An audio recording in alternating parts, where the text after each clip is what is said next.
We want to go back now to that breaking news in the Texas Hill Country. What you are going to be taking a look at in just moments is the live conditions along the Guadalupe River in Kerrville, and specifically the city of Kerrville is under a shelter-in-place advisory as those waters continue to rise. So let's get right to CBS News correspondent Jason Allen. He's live this morning in Kerrville. Jason, tell us exactly where you are and, of course, what you're seeing, which we could see is a lot of rainfall. Yeah, it's really, really heavy right now, Carmen and Madison. It just started coming down heavier again, probably in the last 10 minutes. We're in Kerrville this morning. This is the Guadalupe River right back here, and you can see that it is just raging this morning. There is a lot of debris that is moving down. There are trees that we have seen moving down, and in a lot of ways, this is very similar to what we saw, a year and 2 weeks ago. Now, I will say that this, at least right here where we are, the water has come down.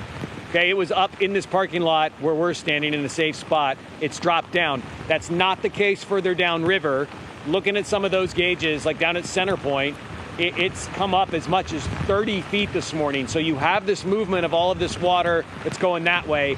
But even where we are, we're not out of the woods here yet, because with the rain coming down like it has been the last 15 minutes, that just means that's all going to flow back into this again. So this situation continuing to change and develop here in Clark County this morning. Yeah, we've been texting some of the contacts that we've made down in the Hill Country to see what conditions there look like for them. And of course, everyone is thinking about how this area looks so similar back a year ago when those July 4th floods hit that killed so many people. Based on what you're seeing now, how does that compare? I know you were specifically in Ingram and Hunt when those floods hit last July, but specifically now you're in Kerrville. So it may be hard to compare, but what are folks there telling you? Well, this parking lot last July where we're standing, I mean, we were here reporting, and the water had gotten up into this lot, right? And that was a year ago, and you think, well, it can't possibly do that again. But when we got here this morning, the river was up in this parking lot again. And so there are absolutely places along the river where this is exactly what happened a year ago. There have been some reports already of high water rescues coming in. We could see that there are cars that were overtaken in high water spots this morning. There were runoff areas where there was a lot of gravel and rock and debris from these little small landslides that developed in the very early morning hours. And I'll tell you that some of the alarms that were put in after the flood. Now, I'm not talking about the big sirens, right? The severe weather sirens that we have and that we're used to in DFW. But the River Sentry alarms that were put in all along the river that are meant to sort of be that last minute, you've got 5 minutes to get to higher ground. Some of those, River Sentry said, did trigger this morning just up the road from where we are in Ingram, in a campground where we have reported from pretty regularly over the year. They had 6 of their alarms go off. So that tells you that the river was just as dangerous, just as high in some places as it was on the 4th of July last year. And we can tell, I mean, it's clearly the sun's not up there. It's still so dark outside. It's a very dangerous situation. I just got some text from a friend down there that said that the water has gone over Highway 27, which is Junction Highway. And the fact that the river is that far out of its banks in some spots really does, again, signify the seriousness. And there's also thunder and lightning happening behind Jason, too. Jason, please stay safe.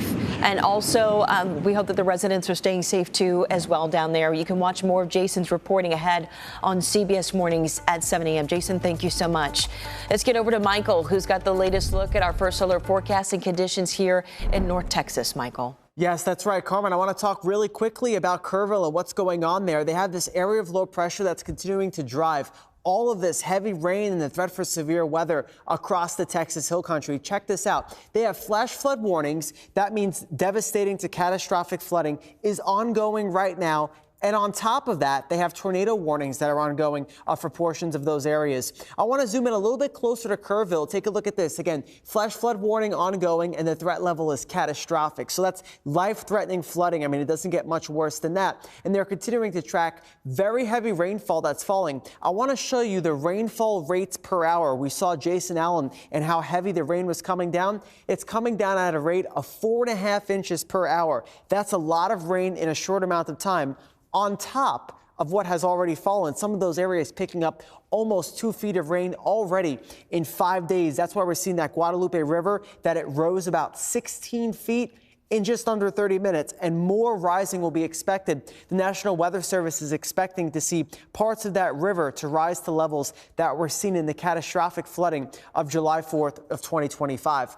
Check out some of these impressive rainfall totals in just over the last 5 days. Depending upon their locations, areas in Kerrville picking up over a foot of rain, closer to Uvalde County picking up close to 2 feet, and we are expecting most areas to pick up over 2 feet of rain total when all is said and done. They have a level 4 high risk for flooding. That means flooding is likely into their area, into the Texas Hill Country.